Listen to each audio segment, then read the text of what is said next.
नमस्कार साथियों, आप सभी का स्टडी 91 के इस ऑनलाइन प्लेटफॉर्म पर मैं अमित आप सभी का हार्दिक स्वागत करता हूं। दोस्तों, आज की क्लास में हम सभी पढ़ने वाले हैं समावेशी शिक्षा पर बात करेंगे। समावेशी शिक्षा की बात किया जाए तो आप सभी से यहां से पेपर में चाहे सीटेट के जब आप पेपर की बात करते हैं तो कम से कम प्राइमरी में बात किया जाए 4 से 5 क्वेश्चन, और जूनियर की पेपर की तैयारी कर रहे हैं तो भी आप सभी से 4 से 5 क्वेश्चन हमेशा से पूछे गए हैं। तो इंक्लूसिव एजुकेशन जो आप सभी के लिए बहुत महत्वपूर्ण है। समावेशी शिक्षा कहता है कि बिना किसी भेदभाव के करते हुए जो हम शिक्षा बच्चों को प्रोवाइड करते हैं वह क्या है, वह समावेशी शिक्षा कहलाता है। मतलब किसी बच्चे से आपको भेदभाव नहीं करनी है। तो दोस्तों, बहुत महत्वपूर्ण सेशन होने वाला है और बेहतरीन तरीके से हम सभी सीखेंगे और बेहतर करने की कोशिश रहेगी।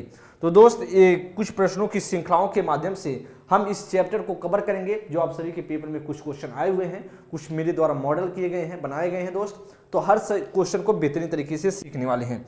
बात करेंगे इन्फॉर्मेशन है, वह इन्फॉर्मेशन दोस्त है कंप्लीट इंडिविजुअल कोर्स के बारे में, तो ध्यान देंगे दोस्त, और आप सभी इस कोर्स के साथ जुड़ सकते हैं। और साथ ही साथ बात करेंगे 1 साल की वैधता के साथ आपको प्रोवाइड होगा, 130 प्लस घंटे की क्लास मिलेगी।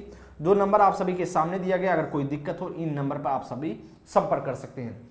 बेहतरीन सेशन होने वाला और बेहतर करने की कोशिश रहेगी, तो हर बच्चे एक एक क्वेश्चन को बेहतरीन तरीके से सीखेंगे। दोस्त, बात करेंगे, पहला क्वेश्चन आप सभी की स्क्रीन पर है और बताएंगे इसमें से क्या राइट आंसर होने वाला है। करा कि समावेशी शिक्षा से अभिप्राय क्या है। करा इंक्लूसिव एजुकेशन मीन्स, इसका मतलब क्या होगा। करा आर्थिक रूप से कमजोर वर्ग या ईडब्ल्यूएस आरक्षण केवल सरकारी विद्यालयों में ही उपलब्ध करवाए जाए। दूसरा ऑप्शन करा दोस्त, वह करा कि दिव्यांग छात्रों को सिर्फ विशेष विद्यालयों में ही शिक्षा दी जाए। तीसरा करा सरकारी विद्यालय में केवल अंग्रेजी भाषा पढ़ाई जाए। चौथी की बात करें, करा आवश्यकताओं से परे होकर सभी बच्चों को गुणवत्तीय शिक्षा उपलब्ध करवाई जाए। दोस्त, इंक्लूसिव एजुकेशन की बात पहले हम सभी जान लेते हैं। वह तो कहता है कि बिना किसी बच्चे का भेदभाव, मतलब किसी बच्चे की किसी बच्चे से तुलना नहीं करना है, ना किसी बच्चे में किसी बच्चे से मतलब किसी बच्चे का हमें भेदभाव करनी भी नहीं है। तो हम जो शिक्षा प्रोवाइड करेंगे, मतलब बिना भेदभाव करते हुए जो हम शिक्षा प्रोवाइड करते हैं उसे हम बोलते हैं समावेशी शिक्षा। इसका मतलब है कहीं ना कहीं किसी बच्चे को हम निम्न वर्गीय नहीं समझेंगे। हर बच्चे को अपने आप में, क्योंकि हर बच्चा अपने आप में विशिष्ट है, हर बच्चा स्पेसिफिक है, हर बच्चे की तुलना किसी बच्चे से तुलना हो नहीं सकती है। तो इस तरीके से ऑप्शन ढूंढने की हमारा प्रयास रहेगा, क्या इसमें से राइट आंसर होगा। करा कि आर्थिक रूप से कमजोर वर्ग, जिसे हम बोलते हैं आरक्षण, केवल सरकारी विद्यालयों में ही उपलब्ध कराया जाए। सिर्फ आर्थिक की बच्चे की बात करेंगे, जो ईडब्ल्यूएस बच्चे हैं सिर्फ उन्हीं को हम समावेशी शिक्षा में जगह देते हैं, नहीं, ऐसा तो नहीं होता है। बी में कहा दिव्यांग छात्रों को सिर्फ विशेष विद्यालयों में ही शिक्षा दी जाए। तो दिव्यांग बच्चों को नहीं, साथ ही साथ जो सामान्य बच्चे हैं, समान और दिव्यांग एक साथ बैठते हैं, उसे हम बोलते हैं समावेशी शिक्षा। तो सिर्फ इसमें कहा कि समावेशी शिक्षा में सिर्फ हम दिव्यांग बच्चों को साथ देंगे, तो यह भी नहीं होगा। सी में कहा सरकारी पढ़ाई में केवल अंग्रेजी भाषा पढ़ाई जाए। कहा केवल अंग्रेजी भाषा, तो ऐसा भी नहीं हो सकता है, अंग्रेजी भाषा ही केवल पढ़ाई जाती है, ऐसा भी नहीं होता समावेशी शिक्षा का मतलब। और डी ऑप्शन में कह रहा दोस्त, वह डी ऑप्शन कह रहा योग्यता से परे होकर, मतलब किसी बच्चे का योग्यता को हम ध्यान नहीं देंगे, कह रहा परे होकर सभी बच्चों को गुणवत्तीय शिक्षा उपलब्ध कराएंगे। मतलब किस प्रकार की योग्यता है उसकी बात बहुत ज्यादा विशेष ध्यान देंगे। सभी बच्चों को हम गुणवत्तीय शिक्षा, मतलब अच्छे प्रकार की शिक्षा प्रोवाइड करने की कोशिश करेंगे, जिससे बच्चा सीख पाए। तो इसलिए हमारा जो राइट आंसर होगा दोस्त, वह क्या राइट आंसर होगा, वह D is the right option हो जाए, डी ऑप्शन करेक्ट हो जाएगा। नेक्स्ट प्रश्न पर चलते हैं, आगे सेकंड नंबर की बात करेंगे, तो पढ़ेंगे क्वेश्चन और बताएंगे इसमें से क्या राइट आंसर हो सकता है। निम्नलिखित में से कौन सी प्रथा शिक्षा में समावेशन को बढ़ावा देती है। Which of the following practice करा प्रोमोटेड्स इंक्लूजन इन एजुकेशन। करा छात्रों को शारीरिक दंड, करा प्रतियोगी परीक्षाओं के लिए सीखना, या करा विविधता का सम्मान, या मानकीकृत पाठ्यक्रम। तो जानते हैं दोस्त, करा प्रथा को समावेशन को बढ़ावा देंगे, मतलब कौन सी ऐसी प्रथा है जिसमें हम समावेशन को बढ़ावा दे सकते हैं। तो अब जानते हैं छात्रों की शारीरिक दंड, तो हम बच्चों को किसी प्रकार से शारीरिक दंड नहीं दे सकते हैं, क्योंकि यह जो आप बच्चे का आरटी है, राइट टू एजुकेशन है, वह शारीरिक दंड का विरोध करता है। मतलब इसका कहता है कि इसका यूज नहीं करना है। बात किया जाए तो ए ऑप्शन नहीं हो सकता। बी में कहा प्रतियोगी परीक्षाओं के लिए सीखना, कंपटीशन के लिए सिखाना नहीं होता दोस्त, या भी बी ऑप्शन भी नहीं होगा। सी की बात करें, कहा विविधता का सम्मान, एकदम हम सभी बच्चे का क्या करेंगे, विविधता का सम्मान करेंगे। और मानकीकृत पाठ्यक्रम नहीं होता दोस्त, लचीला पाठ्यक्रम होता, तो बात बनता, लचीलापन पाठ्यक्रम होता तो बात कुछ हो जाती, लेकिन आपका जो राइट आंसर है वह सी ऑप्शन पूरी तरीके से करेक्ट हो जाएगा।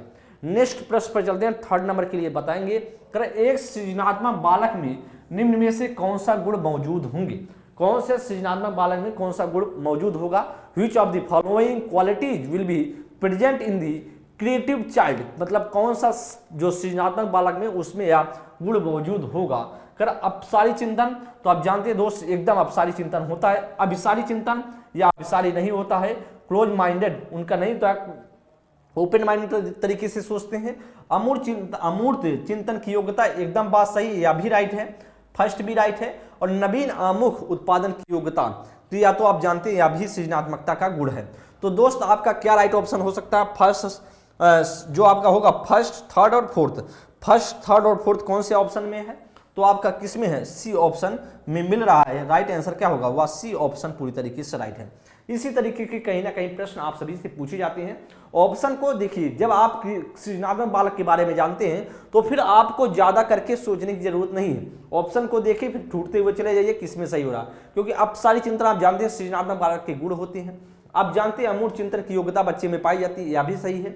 बच्चे में नवीन आमुख उत्पादन की योग्यता होती है, यह भी जानते हैं आप। तो आपका फर्स्ट और थर्ड और फोर्थ आपका राइट है, इसलिए आपका सी ऑप्शन करेक्ट हो जाएगा। नेक्स्ट प्रश्न पर चलते हैं आगे, फोर्थ नंबर के लिए आप बताएंगे क्या ऑप्शन हो सकता है। अच्छा प्रश्न है, कह रहा कि प्रतिभाशाली विद्यार्थियों के सफल समावेशन हेतु एक अध्यापक को निम्न में से क्या करने से बचना चाहिए? तो क्या करने से बचना चाहिए, इसका मतलब कहीं ना कहीं एक इसमें से निगेटिव सेंटेंस है, वही हमें क्या करना है, ढूंढ लेना है। कह कि कौन सा इसमें से निगेटिव सेंटेंस हो सकता है? कह कि for successful inclusion of gifted student a teacher should avoid doing which of the following. कह विविध दृष्टिकोणों को व्यक्त करने के मौके देना। कह विद्यार्थियों को शैक्षणिक संवर्धन गतिविधियां प्रदान करना। कह अध्यापक केंद्रित पाठ्यक्रम को लागू करना। कह विद्यार्थी को उनकी रुचि के अनुसार स्वतंत्र परियोजनाएं करने देना। तो आपको क्या लगता है कि इसमें से राइट आंसर हो सकता है? फोर्थ नंबर क्वेश्चन को आप देखेंगे तो आप बता सकते हैं इसमें से क्या राइट आंसर हो सकता है। दोस्त बात किया प्रतिभाशाली विद्यार्थियों के सफल समावेशन की बात हो रही है, तो आपका इसमें से क्या आपको लगता है कि राइट होगा? किससे बचना चाहिए? इसका मतलब कहीं ना कहीं इसमें से नेगेटिव आपको ढूंढ लेना था। तो इसमें से बात किया जाए तो आप जानते हैं विविध दृष्टिकोणों को व्यक्त करने के मौके देना चाहिए। किसके लिए? प्रतिभाशाली बच्चों के लिए, जो प्रतिभाशाली विद्यार्थी हैं। इसका मतलब यह पॉजिटिव है तो यह उत्तर नहीं होगा। विद्यार्थियों को शैक्षणिक संवर्धन गतिविधियां प्रदान करना, तो कहीं ना कहीं यह भी सही, विद्यार्थियों को शैक्षणिक संवर्धन तो देना ही चाहिए, गतिविधियां प्रदान करनी चाहिए, लेकिन अध्यापक केंद्रित पाठ्यक्रम नहीं होगा। अध्यापक नहीं पढ़ रहा, बच्चा पढ़ रहा, तो यहाँ पर क्या होना चाहिए? बाल केंद्रित। क्या होना चाहिए? बाल केंद्रित होना चाहिए या बालक केंद्रित होना चाहिए, या चाइल्ड सेंटर्ड सिलेबस की बात करता है, और इसीलिए हमारा क्या राइट होगा?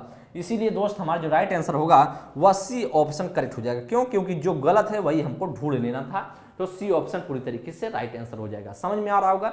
चीजें सीखते हुए चलिए। तो आप जानते हैं विद्यार्थियों को उसकी रुचि के अनुसार स्वतंत्र परियोजना देना चाहिए, तो बात आप पहले से ही जानते हैं। अब फिफ्थ नंबर की बात कर लेते हैं, क्या इसमें से राइट हो सकता है? क्या श्रवण बाधिता वाले विद्यार्थियों के समावेशन हेतु एक अध्यापक को क्या करना चाहिए?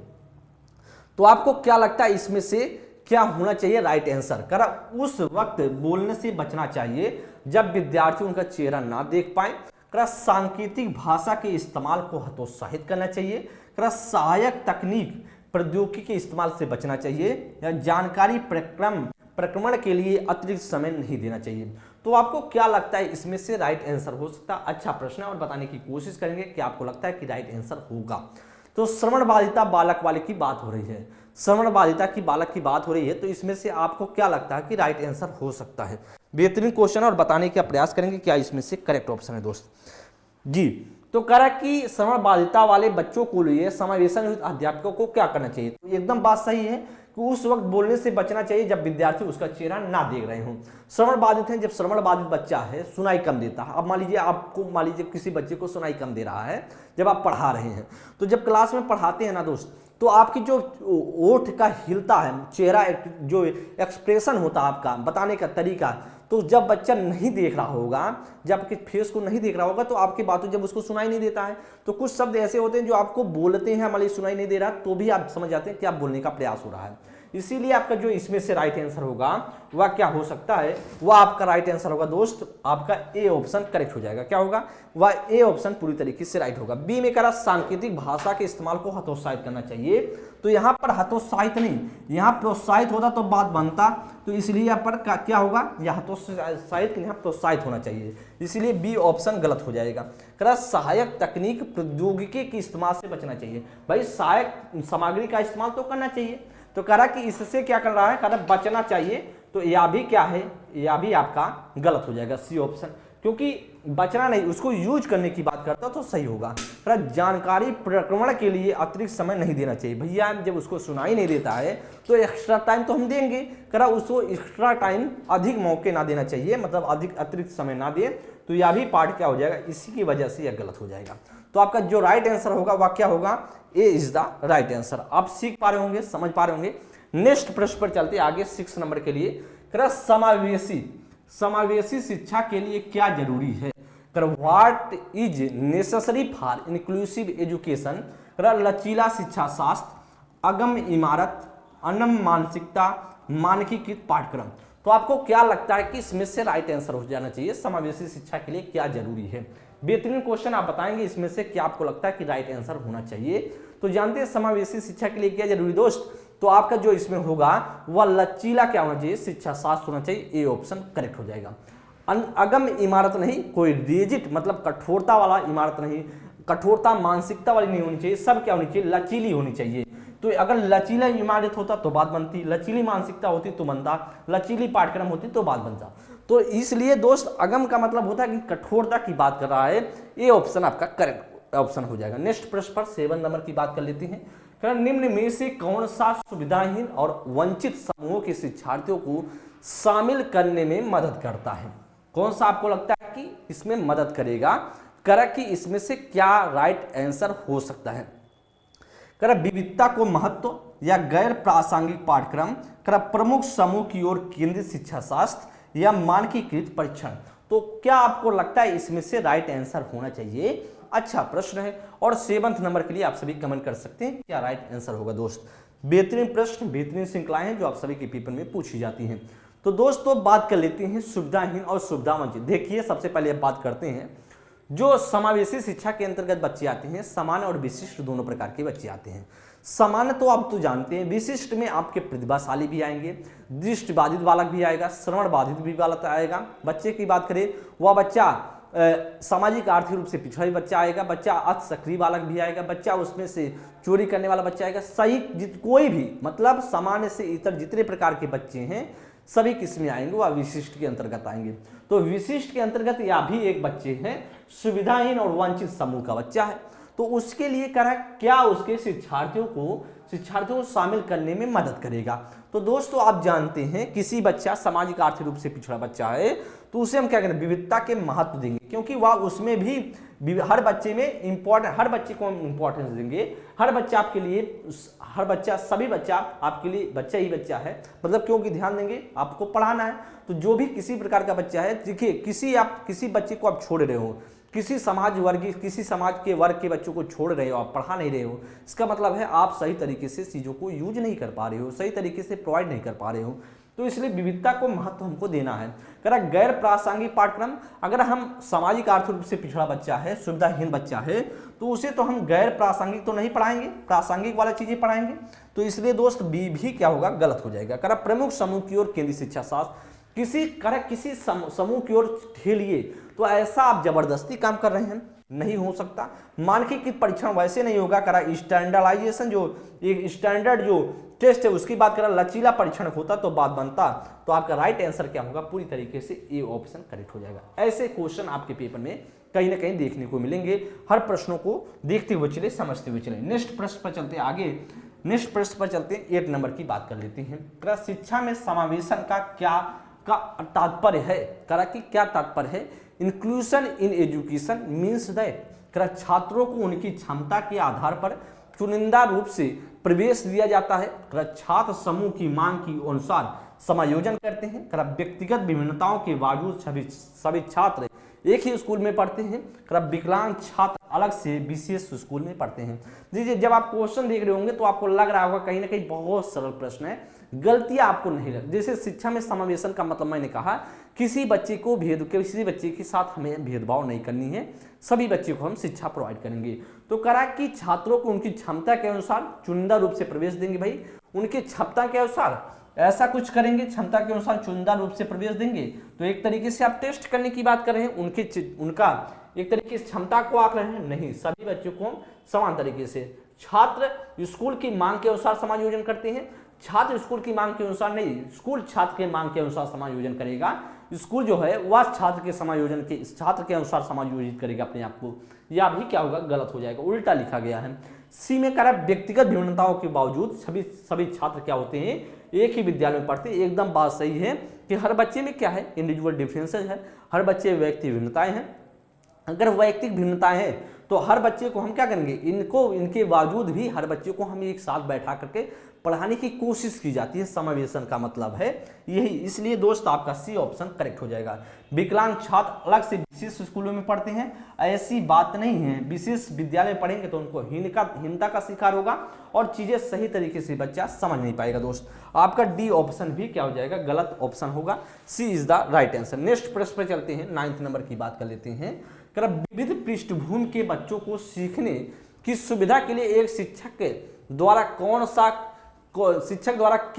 किसका पालन किया जाना चाहिए, किसका पालन किया जाना चाहिए, किसके कि should be followed by the teacher of the facilitate कि learning to children from diverse background, कि मानकीकृत पाठ्यक्रम, कि पाठ्य पुस्तक केंद्रीय शिक्षा शास्त्र, कि विभेदित निर्देशात्मक शैलियां या योगात्मक मूल्यांकन। तो आपको क्या लगता है, विभिन्न पृष्ठभूमि के बच्चों को सीखने की सुविधा के लिए शिक्षक द्वारा किसका पालन किया जाना चाहिए? तो आप जानते हैं दोस्त, जैसे आपको ऑप्शन दिखा है तुरंत आप आंसर को कैसे कट करेंगे। तो आप जानते हैं मानकीकृत पाठ्यक्रम हो नहीं सकता, यहाँ पर लचीला पाठ्यक्रम होता तो बात बनती, इसलिए दोस्त ए ऑप्शन नहीं होगा। क्या अगर यहाँ पर लचीलापन पाठ्यक्रम होता तो बात कुछ बन जाता। अगर पाठ्य पुस्तक केंद्रित तो पाठ्य पुस्तक पर आधारित शिक्षा हम नहीं देंगे दोस्त, यह भी क्या होगा, गलत हो जाएगा। अब अगर विभेदित निर्देशात्मक शैली एकदम सही है, आपका राइट आंसर होगा सी ऑप्शन। योगात्मक मूल्यांकन आप जानते नहीं होना चाहिए, रचनात्मक मूल्यांकन की बात करता है, इसलिए यहाँ पर भी क्या हो जाएगा, बात हो जाएगी गलत। तो आपका न डी होगा, न बी होगा, न ए होगा, C is the right answer. Question को समझते चले, ऑप्शन को कैसे हमें हटाना है। नेक्स्ट प्रश्न पर 10 नंबर की बात करेंगे। निम्न में से कौन सा सुविधाहीन व वंचित समूह के शिक्षार्थियों को शामिल करने में बाधा उत्पन्न करेगा? इसका मतलब है कहीं ना कहीं एक ऑप्शन इसमें से क्या है, वह एक ऑप्शन गलत है, वही गलत ऑप्शन को हमें ढूंढ लेना है। क्या इसमें से राइट आंसर हो सकता है जी, देखेंगे कि कौन सा इसमें से राइट आंसर होगा। कि लचीला पाठ्यक्रम, या फिर गैर प्रासंगिक सामग्री, शिक्षार्थी केंद्रित शिक्षा शास्त्र, या व्यापक मूल्यांकन। तो आपको क्या इसमें से लगता है कि कौन सा पार्ट गलत होने के लायक है, कौन सा प्रश्न ऑप्शन इसमें से गलत हो सकता है? तो दोस्तों आप जानते हैं कि लचीला पाठ्यक्रम, लचीला जो फ्लेक्सिबिलिटी वाली जो सिलेबस होनी चाहिए, एकदम बात सही है आपका, या तो बात सही है, लेकिन आपको बाधा उत्पन्न करेगा कहीं ना कहीं, इसमें से निगेटिव आपको ढूंढना था। तो गैर प्रासंगिक सामग्री आपका क्या हो जाएगा, राइट हो जाएगा। देखिए आपको अगर हम सीटेट की आप तैयारी कर रहे हैं, CTET first paper, CTET second paper की तैयारी कर रहे हैं, तो आप जिस हिसाब से पेपर एग्जामिनर आपसे पेपर पूछता है, उसी प्रकार से अगर आपको पढ़ाया जाएगा तो आप बेहतर समझेंगे। अगर बात किया जाए, अगर हम आपको घुमा फिरा के दूसरी बातों में उलझा रहे हैं, सीटेट के परपेच आपको बात नहीं बता रहे हैं, चीजें नहीं सिखा रहे हैं, तो इसका मतलब कहीं ना कहीं जो आप पढ़ रहे हैं वह गैर प्रासंगिक है, वह कहीं ना कहीं आपके प्रासंगिकता से सामग्री नहीं है, वो आपकी जो आप तैयारी करें उसके रिलेटेड चीजें नहीं है, उससे इतर चीजें आपको बताई जा रही हैं, और इसीलिए दोस्त आपका गैर प्रासंगिक क्या होगा, यही बाधा उत्पन्न करेगा। सी में करा विद्यार्थी केंद्रीय शिक्षा शास्त्र। अब जानते हैं विद्यार्थी चाइल्ड सेंटर्ड जो सिलेबस होनी चाहिए, बच्चे तभी सीख पाएगा। व्यापक मूल्यांकन, कंप्रिहेंसिव जो इवेल्युएशन है वह तो जरूरी है। आपका राइट आंसर या भी राइट है, लेकिन आपका बी ऑप्शन पूरी तरीके से करेक्ट गलत था, वही करेक्ट ऑप्शन होगा जी। दोस्त इन्फॉर्मेशन है, आप सभी कंप्लीट बैच के साथ जुड़ सकते हैं। आरओ के लिए 2 नंबर आप सभी के सामने, अगर कोई दिक्कत हो इन नंबर पर संपर्क कर सकते हैं। दोस्त चलेंगे आगे, बात किया जाए 11 नंबर क्वेश्चन की बात कर लेते हैं। करा सुविधाहीन और वंचित समूह के शिक्षार्थियों को संबोधित करने के लिए एक शिक्षक को क्या करना जरूरी है?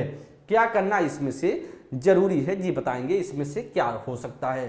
कह रहा कि सभी छात्रों में अपनेपन की भावना को बढ़ावा देना चाहिए। कह रहा छात्रों की कमजोरी को सबके सामने उजागर करना चाहिए। कह रहा इन छात्रों को एक अलग संकाय ही में पढ़ाना चाहिए।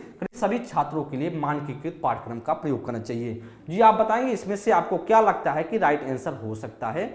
बेहतरीन प्रश्न है और बेहतर करने की कोशिश आप लोग करते रहे और बताते चले इसमें से क्या राइट आंसर हो सकता है। दोस्त जी बेहतरीन प्रश्न है, आप लोग कमेंट करेंगे क्या इसमें से राइट ऑप्शन होगा।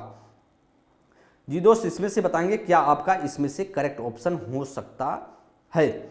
जी बताएंगे दोस्त इसमें से क्या राइट आंसर होगा। जी एकदम बताएंगे इसमें से 11 नंबर के लिए क्या राइट आंसर हो सकता है। जी बताएंगे क्या आपका करेक्ट ऑप्शन होगा। दोस्त बताएंगे इसमें से क्या राइट आंसर होगा।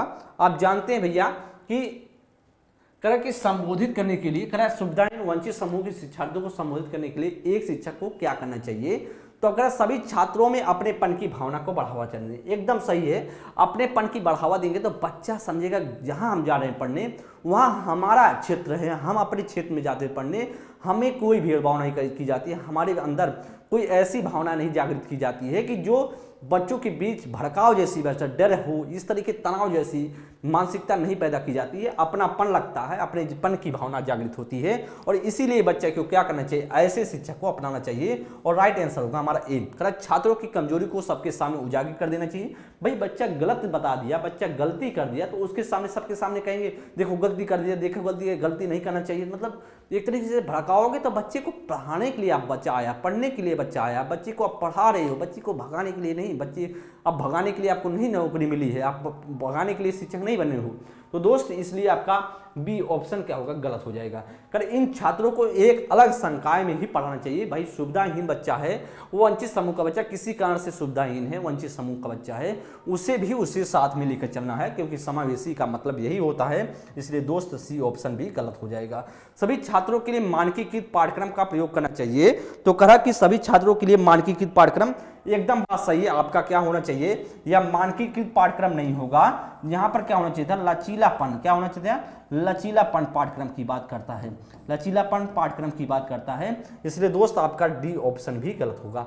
A option is the right answer. करा 12 नंबर के लिए करा कि एक समावेशी व्यवस्था में कौन किसकी जरूरतों के अनुसार यथोचित समायोजन करता है, कौन सा किसके अनुसार यथोचित समावेशन करता है। अभिभावक स्कूल की जरूरतों के अनुसार, स्कूल छात्र की जरूरतों के अनुसार, या छात्र स्कूल की जरूरतों के अनुसार, या छात्र शिक्षक की जरूरतों के अनुसार। क्या आपको लगता है किसके अनुसार कौन अपने आप को यथोचित संयोजन करता है। जी बताएंगे क्या इसमें से आपको राइट होगा। दोस्त अभिभावक क्या जाता है पढ़ने के लिए, क्या अभिभावक पढ़ने के लिए जाता नहीं, अभिभावक तो नहीं जाता है। तो इसलिए हमारा क्या होगा, ए ऑप्शन तो गलत हो जाएगा। अभिभावक क्या करे रहा है, स्कूल के जरूरतों के अनुसार, तो अभिभावक पढ़ने नहीं गया है, अभिभावक गया बच्चे के एडमिशन करा दिया है। स्कूल छात्र की जरूरतों के अनुसार, एकदम जो स्कूल हो वह छात्र की जरूरत को पूरा करने वाला हो, और इसीलिए समावेशी व्यवस्था की बात एक की जाती है। सही आपका राइट आंसर होगा बी। सी में कहा छात्र स्कूल की जरूरतों के अनुसार, स्कूल जो है बना है वह छात्र की जरूरतों के अनुसार बना है कि जो छात्र बना है वह स्कूल की जरूरत को बनाएगा। तो भैया जो छात्र जो है उसको जरूरत कौन पूरा करेगा, स्कूल पूरा करेगा, इसलिए बी ऑप्शन होगा। सी ऑप्शन उल्टा लिख दिया गया। डी में एक बात करें, छात्र शिक्षक की जरूरतों के अनुसार, भाई छात्र गया है शिक्षक की जरूरतों को पूरा करने के लिए, पढ़ने के लिए गया है, इसलिए दोस्त आपका डी ऑप्शन भी क्या होगा, गलत होगा। बी ऑप्शन पूरी तरीके से राइट है। नेक्स्ट प्रश्न पर 13 नंबर की बात कर लेते हैं। शिक्षकों द्वारा विविध शैक्षणिक रणनीतियों के उपयोग से निम्नलिखित में से किसके समावेशन में मदद मिलेगी। किसके समावेशन में मदद मिलती है।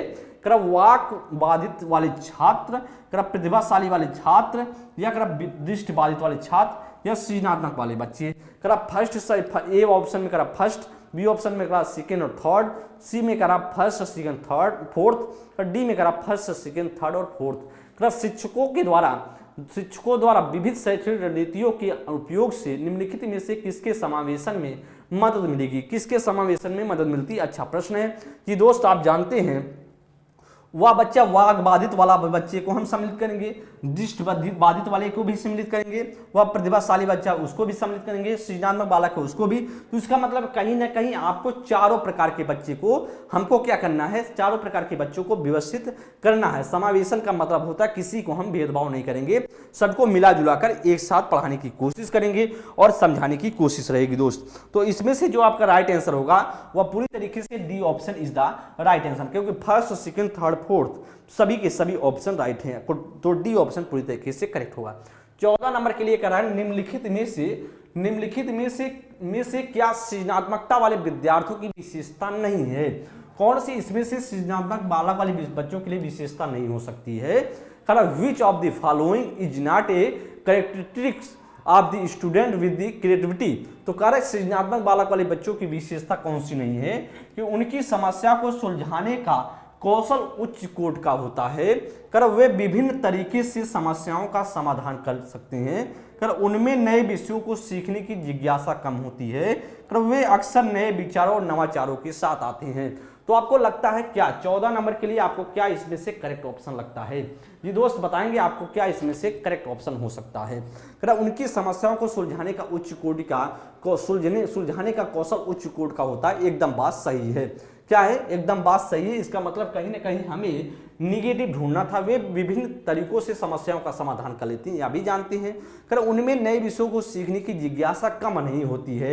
यही आपका ऑप्शन गलत हो गया। यहाँ पर अधिक होता तो बात सही हो जाता है, यहाँ पर अधिक होता तो बात सही होगा। उनमें जिज्ञासा अधिक होती है, क्यूरियोसिटी ज्यादा होता है, और इसीलिए दोस्त यह ऑप्शन गलत है और गलत ही राइट हमारा हो जाएगा, क्योंकि वही हमें ढूंढना था। वे अक्सर नए विचारों नवाचारों के साथ आते हैं। एकदम बात राइट है दोस्त। 15 नंबर की बात कर लेते हैं। समावेशन का क्या अर्थ है? What does inclusion mean? क्या इसमें से क्या आपको लगता है कि राइट आंसर हो सकता है? सभी विद्यार्थियों को उनकी सामाजिक पहचान से निरपेक्ष होकर अपनाना, अनुचित प्रयास और अलगाव पैदा करने वाली बाधाओं को अनदेखा करना, भेदभाव को बढ़ावा देना और मतभेदों के प्रति असहिष्णुता रखना, भागीदारी और जुड़ाव के असमान अवसर देना। क्या आपको लगता है कि इसमें से राइट आंसर हो सकता है? 15 नंबर के लिए कमेंट करेंगे। जी दोस्त इसमें से क्या राइट आंसर हो? समावेशन का क्या अर्थ है? बेहतरीन प्रश्न है और बताने का प्रयास करेंगे। सभी विद्यार्थियों को उनकी सामाजिक पहचान से निरपेक्ष होकर अपनाना या अनुचित प्रयास और अलगाव पैदा करने वाली बाधाओं को अनदेखा करना।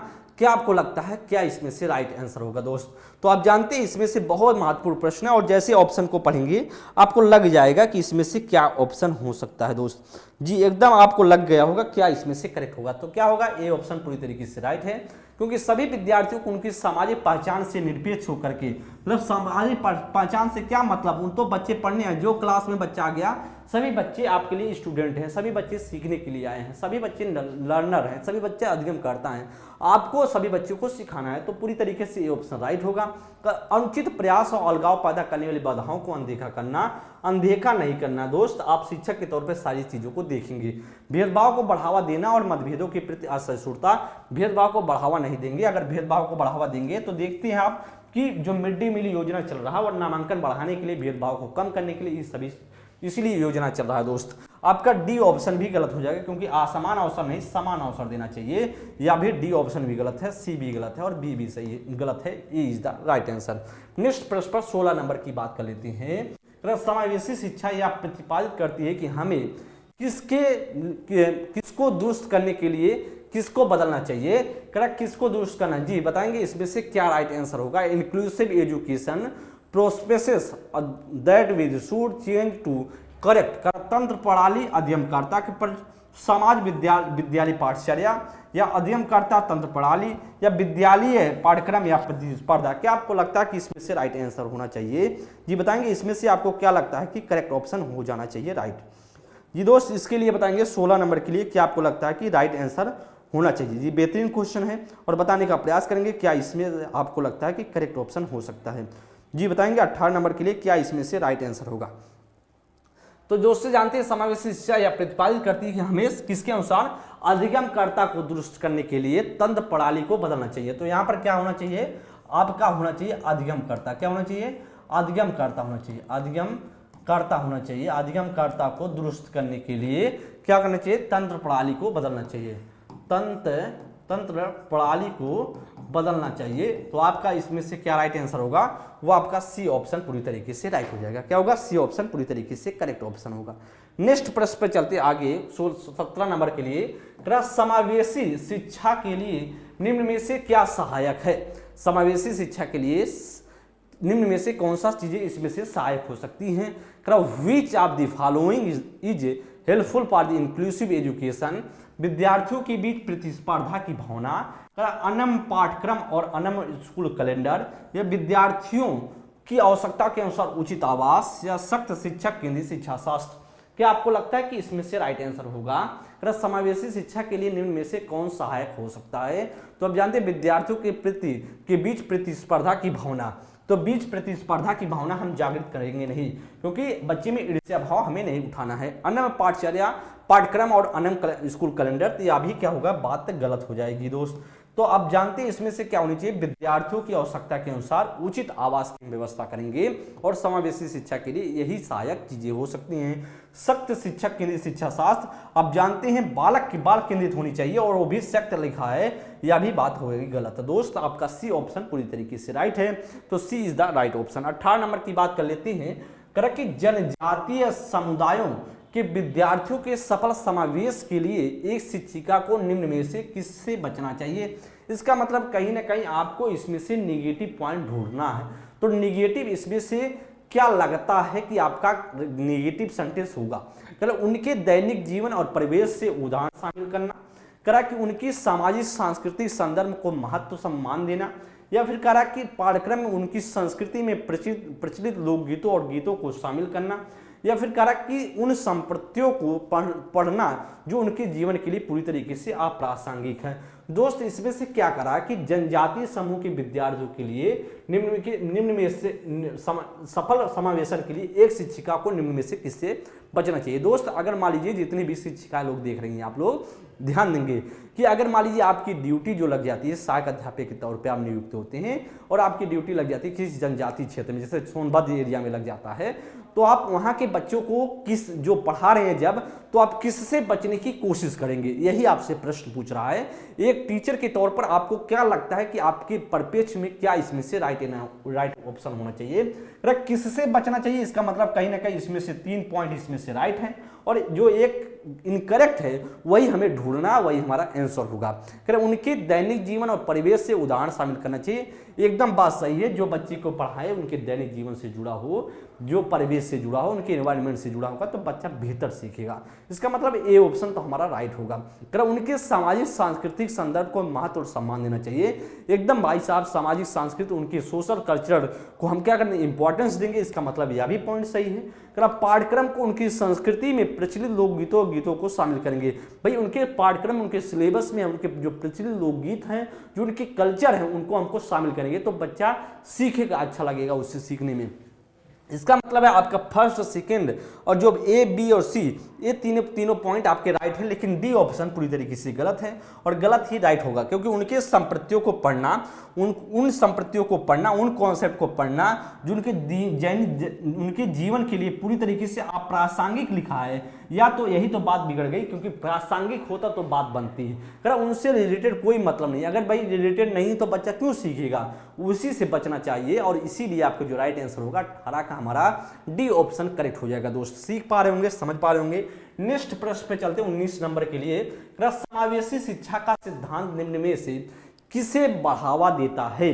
क्या आपको लगता है कि इसमें से राइट आंसर होना चाहिए, the principle of the inclusive education promotes which of the following, विद्यार्थियों में अभाव देखने के दृष्टिकोण, या दिव्यांगता का चिकित्सा मॉडल, या व्यक्तिगत भिन्नता को और सम्मान, या विद्यार्थियों का पृथकीकरण। समावेशी शिक्षा का सिद्धांत किसको बढ़ावा देता है, तो आप बता सकते हैं इसमें से समावेशी शिक्षा किसको बढ़ावा देता होगा। अच्छा प्रश्न है, और बताएंगे इसमें आपका क्या राइट आंसर हो सकता है। दोस्त बेहतरीन प्रश्न और बेहतर करने की कोशिश हम सभी लगातार जारी है, और सीखेंगे दोस्त, बताएंगे भी इसमें से क्या राइट होगा। 19 नंबर प्रश्न के लिए आप सभी कमेंट कर सकते हैं कि आपको लगता है कि राइट होना चाहिए। विद्यार्थियों के अभाव देखने के दृष्टिकोण, भाई भाव देखने के दृष्टिकोण को देना चाहिए, अभाव के लिए अब नहीं है, इसलिए दोस्त यह ऑप्शन आपका गलत होगा, ये ऑप्शन गलत होगा। दिव्यांगता का चिकित्सा मॉडल। तो दिव्यांगता का चिकित्सा मॉडल से इससे क्या लेना देना है, समावेशी शिक्षा का मतलब होता है सभी बच्चों को हम जोड़ना है। तो इसका आपका राइट आंसर होगा सी ऑप्शन। क्यों? क्योंकि कह रहा व्यक्तिगत भिन्नताओं का सम्मान।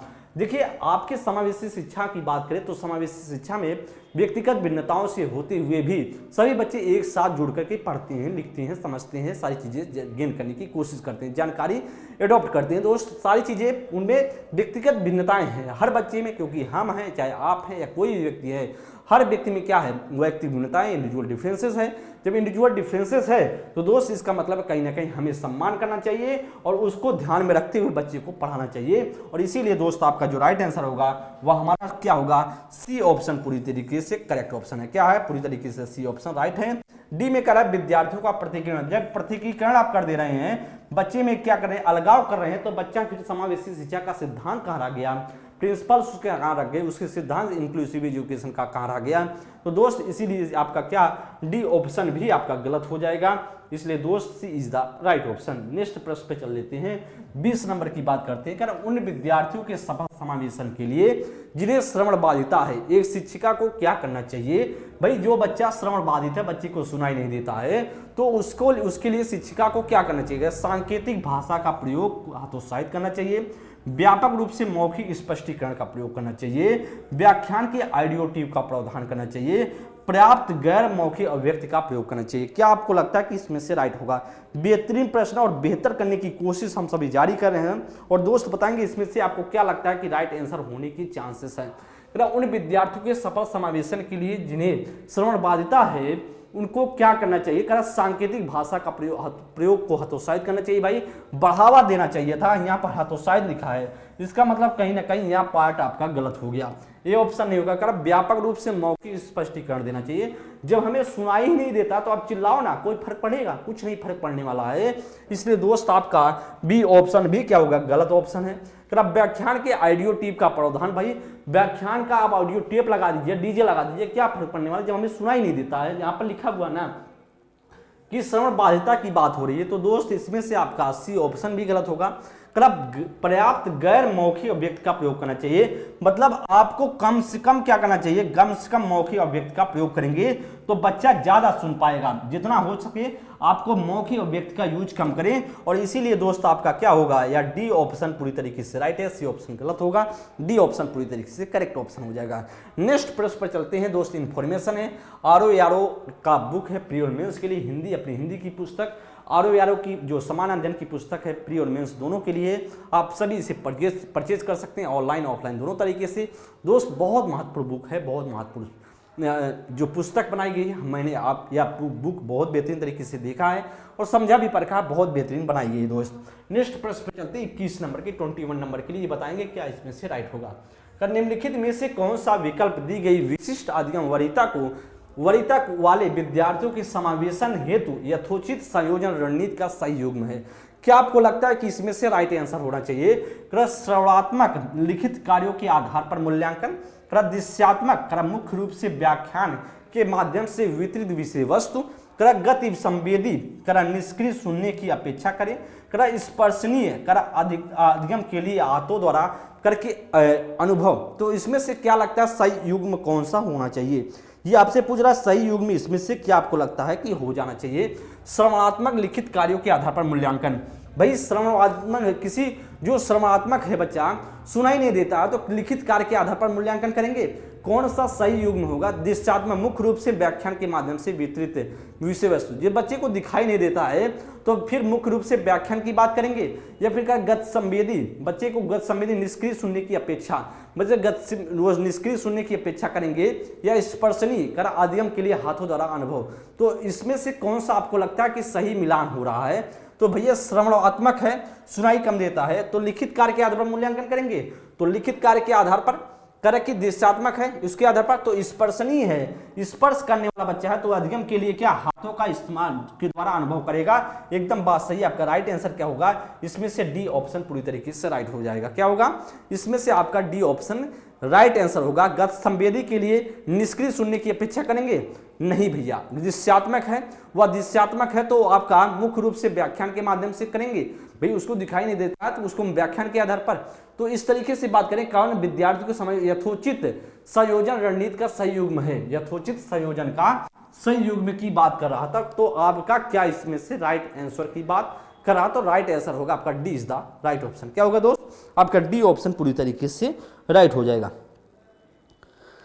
तो आपका जो राइट आंसर होगा वह डी ऑप्शन पूरी तरीके से राइट होगा। नेक्स्ट प्रश्न पर चलते हैं आगे 21 नंबर के लिए। करा समावेशी शिक्षा के लिए क्या आवश्यक है, करा what is the needed for inclusive education, करा विद्यार्थियों में क्षमता आधारित कठोर संयोजन, करा व्यक्तिगत मतभेदों का ध्यान और सम्मान, करा विशेष विद्यार्थियों के लिए केवल व्यावसायिक शिक्षा, या फिर करा कि जो वो विद्यार्थी जिन्हें दिव्यांगता उनके बारे में रूढ़िवाद बनाना। तो दोस्त समावेशी शिक्षा के लिए क्या आवश्यक है आपके लिए प्रश्न है, और बताएं इसमें से क्या राइट होगा। विद्यार्थियों में क्षमता आधारित कठोर संयोजन, तो कहीं ना कहीं कठोर क्या है, गलत है, अपने आप में लचीला होता तो बात बन जाती, या ये ऑप्शन गलत हो जाएगा। क्या ये ऑप्शन गलत है। कब व्यक्तिगत मतभेदों को ध्यान और सम्मान करना, या विशेष विद्यार्थियों केवल व्यावसायिक शिक्षा। तो दोस्त केवल व्यावसायिक शिक्षा की बात करा किसके लिए, करा विशेष विद्यार्थियों के लिए, इसका मतलब कहीं ना कहीं सी ऑप्शन भी गलत है। वे विद्यार्थी जिन्हें दिव्यांगता उनके बारे में रूढ़िवाद बनाना, करा कि भैया जो दिव्यांगता भाई उन्होंने भगवान ने उसको बना दिया है, क्या रूढ़िवादी बात बनाएंगे, उल्टा पुल्टा अपने तरीके से बनाएंगे, गलत हो जाएगा। इसलिए दोस्त आपको भड़काऊ चीजें नहीं बनानी है। आपका जो राइट आंसर होगा वह क्या होना चाहिए, वह बी ऑप्शन पूरी तरीके से राइट होगा। समझ रहे होंगे, व्यक्तिगत गतिविधियों को ध्यान और सम्मान। देखिए जब समावेशी शिक्षा का मतलब यही होता है कि भैया आवश्यक उसके लिए यह है कि सभी बच्चे में वैयक्तिक भिन्नताएं हैं, सभी बच्चे में इंडिविजुअल डिफरेंसेस है। जब इंडिविजुअल डिफरेंसेस है बच्चे में, तो कहीं ना कहीं हर बच्चे को हम उसके अनुसार समझने की कोशिश करेंगे, व्यक्तिगत गतिविधियों को ध्यान में रखेंगे, साथ ही साथ उनका रिस्पेक्ट भी करेंगे, सम्मान भी करेंगे, और इसीलिए हमारा जो राइट आंसर होगा दोस्त वह बी ऑप्शन करेक्ट हो जाएगा। 23 नंबर की चर्चा कर लेते हैं। कारण निम्नलिखित में से कौन सा अभ्यास श्रवण बाधित विद्यार्थियों के सफल समावेशन में बाधा उत्पन्न करेगा। तो कौन सा इसमें से आपको लगता है कि बाधा उत्पन्न कर सकता है। सूचना संसाधित करने के लिए अतिरिक्त समय देना, घोषणा और चलचित्रों के लिए शीर्षकों और कथानकों का इस्तेमाल करना, या कक्षा में होठ पढ़ने की स्थिति को बढ़ावा देना, प्रशिक्षण के व्याख्यान उपागम पर व्यापक रूप से भरोसा करना। निम्नलिखित में से कौन सा अभ्यास श्रवण बाधित विद्यार्थियों के लिए सफल समावेशन में बाधा उत्पन्न करेगा। मतलब बच्चा श्रवण बाधित है, बच्चे को सुनाई नहीं देता है, तो कौन सा इसमें से आपको बाधा उत्पन्न कर सकता है। इसका मतलब कौन श्रवण बाधित बच्चे के लिए कौन सा इसमें से निगेटिव पॉइंट होगा, वही हमें क्या करना था, ढूंढ लेना था। तो बताएंगे इसमें से कौन सा आपको लगता है कि इसमें से गलत ऑप्शन हो सकता है। बेहतरीन प्रश्न है, और बताएंगे इसमें से क्या राइट ऑप्शन हो सकता है। तो बताएंगे दोस्त इसमें से क्या आपको लगता है। करा कि सूचना संसाधित करने के लिए अतिरिक्त समय देना, एकदम भैया जब उसको बच्चे को सुनाई नहीं देता तो अतिरिक्त समय हम तो देंगे ही, इसका मतलब ए वाला तो पॉजिटिव है। बी में करा घोषणा और चलचित्रों के लिए शीर्षकों और कथानकों का इस्तेमाल करना, जब बच्चे को हम सुनाई नहीं देता तो कहीं ना कहीं चलचित्रों का इस्तेमाल करेंगे, कहीं ना कहीं उसके पिक्चर के थ्रू उसको समझाने की कोशिश करेंगे, चित्र दिखाकर, एकदम बात सही है। क्लास में होठ पढ़ने की स्थिति को बढ़ावा देंगे, कहीं ना कहीं बच्चे को क्या करेंगे, होठों से पढ़ने की, मौन वाली चीजें नहीं। जब बच्चे को सुनाई नहीं देता तो जब होठों को हिलेगा, जब होठ हिलेंगे तो बच्चे को समझ में आया क्या चीजें हो रही हैं, एक्टिविटी। इसका मतलब ए सही है, बी सही है, सी भी सही है। डी की बात करें, करेक्ट शिक्षण के व्याख्यान उपागम को व्यापक रूप से भरोसा देना। जब बच्चे को सुनाई नहीं देता तो फिर आप चिल्लाइए ना, कोई फर्क पड़ने वाला कुछ नहीं पड़ेगा। और इसीलिए दोस्त आपका जो राइट आंसर है वह D is the right option हो जाएगा। 24 नंबर की बात कर लेते हैं। करा कि निम्नलिखित में से कौन सा अभ्यास समावेशी शिक्षा की विचारधारा के खिलाफ जाता है। तो कौन सा ऐसा जाता है जो आपको विचारधारा से इतर जाता है। करा कि which of the following practices goes करा against the ideology of the inclusive education. करा अधिगमकर्ता की आवाज को महत्व देना, करा सांस्कृतिक रूप से समावेशी पाठ्यक्रम का लागू करना, कुछ चुने हुए अधिगमकर्ता से ही उच्च उम्मीदें रखना, या विविधता के प्रति सकारात्मक प्रतिक्रिया करना। तो दोस्त निम्नलिखित में से कौन सा अभ्यास समावेशी शिक्षा की विचारधारा के खिलाफ जाता है। इसका मतलब कहीं ना कहीं इसमें से एक आपका निगेटिव पॉइंट है, वही निगेटिव पॉइंट हमें क्या कर लेना है, ढूंढ लेना है कि कौन सा भैया निगेटिव पॉइंट है।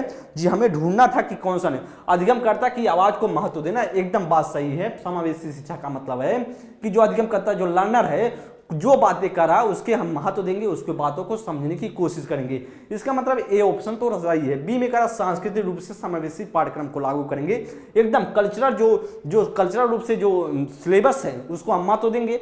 और बात की जाए उसके कुछ चुने हुए अधिगमकर्ता को उच्च उम्मीदें रखेंगे। भाई आज बच्चे को उच्च उम्मीदें क्यों रखेंगे, कह रहे उच्च उम्मीदें रखेंगे ही कुछ चुने हुए बच्चों को, मतलब कुछ चुने हुए अधिगमकर्ता को, कुछ चुने हुए लर्नर पे से ही क्या करेंगे, उच्च उम्मीदें रखेंगे। ऐसा कुछ होता है क्या समावेशी शिक्षा का मतलब? नहीं भैया, ऐसा कुछ तो नहीं होता है, हमने तो नहीं पढ़ा है, हमने तो नहीं सीखा है। तो इसीलिए हमारा क्या होगा, सी ऑप्शन आपका राइट हो जाएगा। तो विविधता के प्रति सकारात्मक प्रतिक्रिया एकदम भाई सही है। जो विविधता के प्रति बच्चे में चेंजेज है उनके प्रति क्या एक सकारात्मक क्या होनी चाहिए, रिस्पॉन्स की आशा करें। और इसीलिए दोस्त आपका डी ऑप्शन राइट है। लेकिन हमें गलती वाला नहीं ढूंढना था, हमें गलत ऑप्शन ढूंढना था। तो गलत ऑप्शन आपका सी और सी ऑप्शन हमारा राइट आंसर हो जाएगा। नेक्स्ट प्रश्न पर चलते हैं 25 नंबर के लिए। दोस्त ध्यान देंगे, अच्छा प्रश्न है। प्रतिभाशाली विद्यार्थियों की आवश्यकताओं को पूरा करने के लिए निम्नलिखित में से कौन सी एक प्रभावशाली रणनीति है? कौन सी इसमें से आपको प्रभावशाली जो रणनीति लगती है, क्या इसमें से आपको लगता है कि सही होगा? Which of the following is the effective strategy to meet the needed of the gifted student? उनमें बहुत ही सरल और आसान प्रश्न पूछे कर उन्हें चुनौतीपूर्ण और उच्च क्रम के कार्य सौंपे, कर जानकारी को समझने के लिए अतिरिक्त समय दें, या उनसे सफलता की कम उम्मीदें रखें। भाई प्रतिभाशाली बच्चा है तो कह रहा है कि कौन सी प्रभावशाली रणनीति के लिए आपको बेहतर लगता है, कौन सा प्रभावशाली जो प्रतिभाशाली बच्चा है उसके लिए इफेक्टिव होगा, ज्यादा महत्वपूर्ण होगा। तो दोस्त का उनसे बहुत ही सरल और क्या करें आसान प्रश्न पूछिए। जब प्रतिभाशाली बच्चा है तो आप सरल प्रश्न पूछोगे, और बात करें सरल प्रश्न के साथ साथ आप आसान प्रश्न पूछने की कोशिश करोगे तो बच्चा चेंजेबल, मतलब कहीं ना कहीं चुनौतीपूर्ण नहीं लगेगा, बच्चे को लगेगा चैलेंजेज नहीं लगेंगे, बच्चे को लगेगा नहीं चैलेंज कुछ हो रहा है, चुनौतीपूर्ण चीजें हो रही हैं। इसका मतलब या आप बच्चा प्रतिभाशाली के लिए नहीं है, और तो दोस्त या तो गलत होगा। उन्हें चुनौतीपूर्ण उच्च क्रम के कार्य सौंपे, एकदम बात सही है। करा कि जानकारी को समझने के लिए अतिरिक्त समय दे। भाई अतिरिक्त समय उसे देंगे जिसमें कोई विकार हो, किसी में भी दिक्कत हो। जब प्रतिभाशाली बच्चा है तो अतिरिक्त समय क्यों देंगे, यह भी बात हो गई गलत। डी में करा उनसे सफलता की कम उम्मीदें रखें। भाई प्रतिभाशाली बच्चा है तो सफलता की उम्मीदें हम ज्यादा रखेंगे, कम नहीं। यहां पर अधिक होता तो बात सही होता, यहां पर क्या होता अधिक होता तो कुछ बात सही होता। तो दोस्त यह भी क्या होगा, डी ऑप्शन भी गलत है। तो हमारा क्या राइट होगा, D option is the right answer. दोस्त इस तरीके से आप समझ पा रहे होंगे, चीजों को सीख पा रहे होंगे। दोस्त आप सभी के सामने 25 क्वेश्चन थे और आप सभी ने बहुत बेहतर तरीके से सीखा होगा, समझा होगा। मुझे पूरा विश्वास है आप चीजों को पढ़ रहे होंगे, समझ रहे होंगे दोस्त। तो या समावेशी शिक्षा की बात करें, इंक्लूसिव एजुकेशन की एक बार फिर से मैं बात कर लेता हूं।